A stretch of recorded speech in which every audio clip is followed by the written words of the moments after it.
tungetaka kuambia mkuu ya majeshi General Kahariri, wewe mtoto wetu wa nyumbani, please, the military is a respected organization in this country because it has conducted itself professionally since independence, and it's the only institution that the people of Kenya trust. Please, usilete siasa kwa mambo ya majeshi. Majeshi kazi yao ni kulinda Kenya from external enemies, and that is the work of the military. So wewe usiingizwe kwa mambo ya siasa ya William Ruto.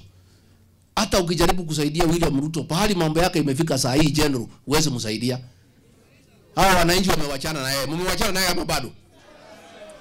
There is no way you can help him. So tunauliza general, please let the military remain a professional outfit, because it is the only institution that the people of Kenya trust. So don't bring politics into the military. And for your information, hiyo Ruto must go, si kusema ati atolewe ofisi kinyume ya sheria. No. Watu is a clarion call in preparation for the general election. Ruto atatolewa kikatiba na uchaguzi wa 2027. In a democratic and constitutional process. So, General, I'd like to correct you. That call of Ruto must go is just a preparation, ni rehearsal. Watu wanafanya kujikubu. So don't tell us that it's unconstitutional. No. Nobody is saying William Ruto atolewe kwa kiti outside the law. Itafanyika tariki 10 mwezi wa 8 2027 in a democratic and constitutional election. So General, tafadhali enda kwa barracks, linda Kenya. Wacha mambo mingi. Wachana na siasa. Hii siasa ni ngumu General, itakuchoma. Wachana naye. Na huyu rais amepanga ati aunde chama zake hapa kwa Mlima. Moja Nakuru, moja Kiambu, moja Kirinyaga, awanye kura zetu. Sisi ni werevu. Hizo ni mahuiru bado wanalete ya red, ya green, ya blue, tunazijua. Kwa hivyo mtaona chama mingi sana rais analeta hapa. Watu wakijificha ati ni chama zao. Chama hapa itakuwa moja. Chama atakuwa ngapi? Chama atakuwa ngapi? Chama atakuwa moja, ile ambaye tunaamini. Hizi zingine rais analete, tukiziona tunamwambia hiyo ni wheelbarrow ya green, mnaitema. Tunamwambia hiyo ni wheelbarrow ya red, mnajua. Si tutakuwa tukitangazia nyinyi? Anaenda kutoka hiyo kania. Unajua 1992 tuliingia ujinga, tukadanganywa na Moi. Tukagawanya Kibaki na Matiba, akapitia katikati. Na hiyo ndio rais sasa anapanga. Ati aweke chama hapa Mlima na asimamishe ma presidential candidate hapa katika Mlima, agawe kura zetu. Na nyinyi ni watu werevu. Rais huwezi tawala hii watu ya Naivasha kwa nguvu na utawala wa mabavu. Hata ukituma polisi, utume GSU, utume prisons, utume ESTU, hao watu ya Naivasha wametoa wewe kwa roho zao. So don't waste your time sending policemen to intimidate the people of Naivasha. And for how long shall you intimidate them? For how long? Only 2 years only. Wewe tisha sisi tu mwaka 2. Utuhangaishe hapa tia gasi hivi tu kidogo hii tumezoea. And then wewe tutapatana na wewe pale mbele. Your Excellency, bado tunagoja barabara ya Mai Mahiu, tunagoja maji ya Naivasha na hospitali ya Naivasha ile tulijengewa ya 300 million na Kengen. We are waiting for you to come and equip it. Sisi tunaheshimu kanisa. Bishop, if you instruct us tufanye kitu, sisi tutakusikia. Kuna wale hawasikiangi kanisa. Kuna wale wanasema kanisa haiwezi kuwakosoa. Sisi ukituambia chochote tutakusikiza. Na vile nimeona leo umetuambia tuendelee kusikiza ground. Asante sana Bishop. Tutasikiza ground. Na ground inasema William Ruto hawezi kuwa rais tena. Hivyo ndio ground inasema. Si ground inasema hivyo? Ground inasema William Ruto ananyanyasa watu. Ground inasema hivyo. Nani alitoa Gachagua kwa kiti? Nani anafinyilia wa Kenya? Si hivyo ndio ground inasema?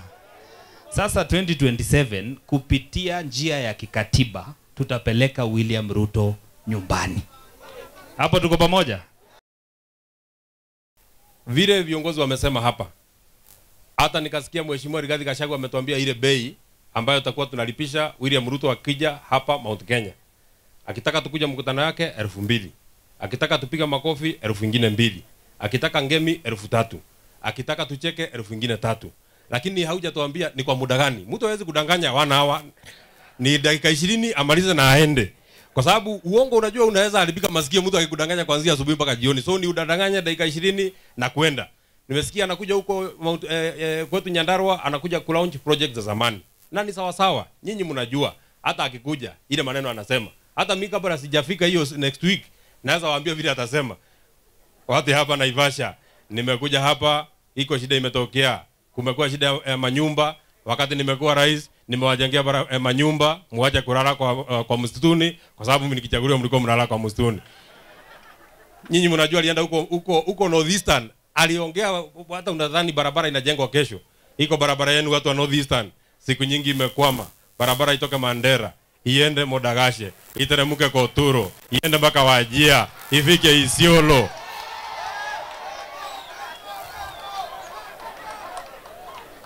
Si mnajua vile atasema? Barabara itoke Mandera, iteremke Koturo, iende Modagashe, ifike Wajia, iende Isiolo, iende Nairobi. Ni uongo si uongo? Ni uongo si uongo? Basi na yeye tutamfanyia hivyo hivyo. Venye anatufanyia na sisi 2027 tunamtengenezea barabara. Barabara ianze State House, iende Westlands, iteremke Rimuru, ikuje Naivasha, iende Gilgil, iende Nakuru, iende Eldoret, iende Sugoi. Na ikifika huko Sugoi watu wanasema kwa sababu hata na yeye ametuchosha na ametufanyia maneno mbaya. Sisi kama viongozi itakuwa makosa kubwa sana wakati sisi tunanyanyasa wananchi na ile maneno ambayo sisi tunaona inatupendeza sisi. Ile pesa kidogo inapatikana badala ya mtu mkubwa kama rais akuja aletee watu hapa maendeleo. Anataka kuita mama Jane Kihara ampatie milioni 2 atoe Rigathi Gachagua. Aite Ngogoyo ampatie milioni 2 atoe Rigathi Gachagua. Kwa nini hiyo pesa ambayo unaokota, hii ambayo unazungusha, mpaka anasema sasa amefanyia Kenya kazi yote, ile kazi amebakisha ni ya kutupikia chapati. Na nyinyi mnajua chapati milioni 1 kwa siku moja, chapati milioni 1 kwa siku moja, na atatutengenezea na mashini. Hata muambie wewe William Ruto na yeye, hata chapati haikuliwi hivyo. Kama analeta mashini ya chapati, analeta mashini ya kitowero ndio tukulanishe hiyo chapati yake.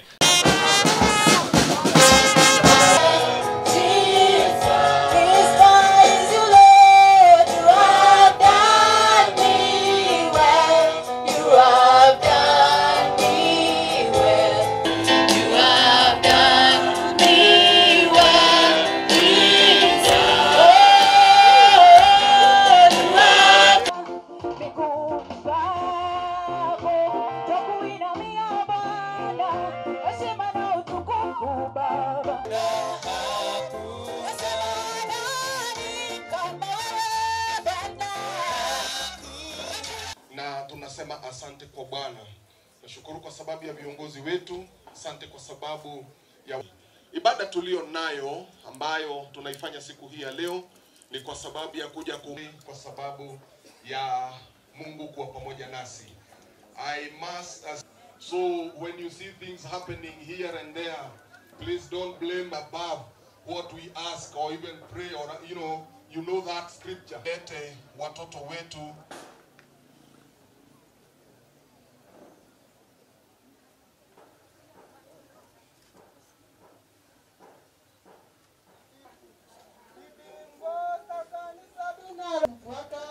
tunaongoza wengine wangu.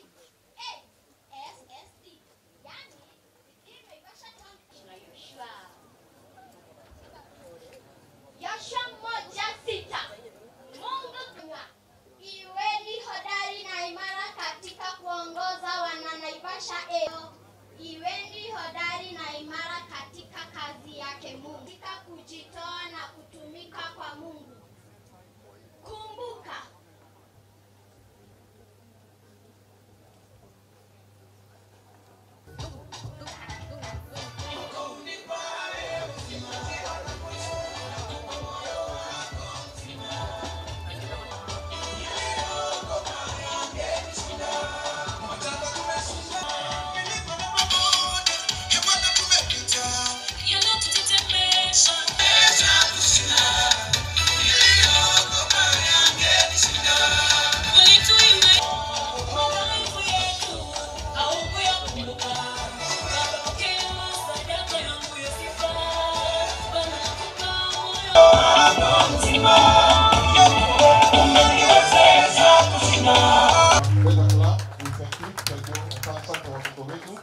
Please.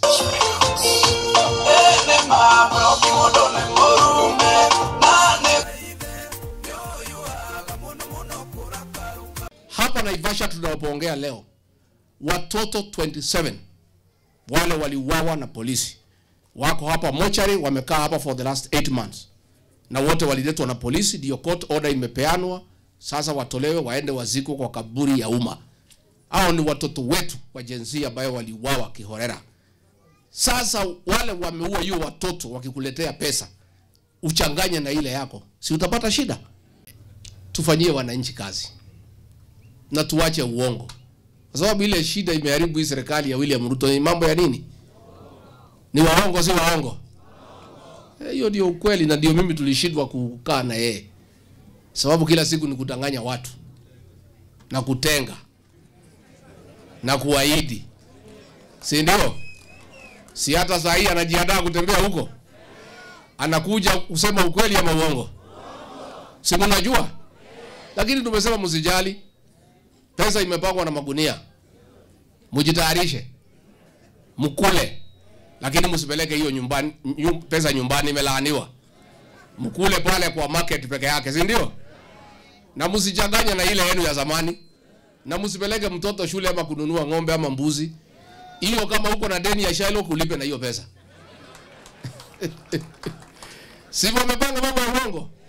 Na imepangwa uongo mingi sana. Sasa watu wanapewa pesa kuja kusikiza uongo. Na tumesema basi kama ni kusikiza uongo ulipishe bei kali, kwa sababu uongo ni kitu baya. Sasa usipewe 200 kusikiza uongo, utakuwa ni mjinga. Kusikiza uongo ni kutoka 3,000 kwenda mbele. Tumekubaliana? Elfu ngapi? 5. Na kina mama kupiga ngemi kwa mtu ya uongo ni shilingi 10,000. Si ndio? Kupiga makofi ni pesa ngapi? 1000 ngapi? 2,000 kupiga makofi. Na kucheka 5,000. Hiyo maneno yote nataka from 20 to 30,000. Si ndio? Kwa hivyo wewe rais, panga pesa sawa sawa, uletee sisi, kwa sababu hata tulikuchagua bila kutoa chochote. Sasa tumefungua hoteli hapa. Hii hoteli kai imefunguliwa, tutaifunga December 2026. So ile pesa yote ya madawa kuliko ipelekwa kwa hospitali inaletwa hapa kuhonga watu. Lakini kwa sababu hiyo pesa hata msukula itapelekwa kwa watu wengine, mchukue hiyo pesa mkule. Bora msichanganye na ile yenu, na msipeleke nyumbani. Ikuliwe kwa soko, iishie hapo. Hata kama bibi unampenda namna gani, umwambie kuja sokoni. Hiyo pesa isifike nyumbani. Our police officers, we really sympathize with you. We know the troubles you are undergoing. Your payslip has been raided. You have no insurance cover. You have no uniform. You have no housing. You are our sons and daughters, and we really pity you, and we feel for you. We are very sad that you are being misused to beat innocent people and intimidate them. But since an order is an order, just do what you have been ordered to do. But you know we still love you, and we still work for you, and we'll still make sure we improve your terms of condition. Na tunajua tukipigwa, mtu ametumana ni nani? Yeye ndiye ametumana. The policemen are innocent. Yeye ndiye ametumana kwa ile makosa yote ametufanyia. Akitupiga leo, hiyo muongeze kwa ile makosa. Si mnajua makosa yake ni mingi? Sasa hata hiyo akitupiga leo, muongeze hapo. Tunaendelea kuongeza makosa yake, tukiandika ikijulikana.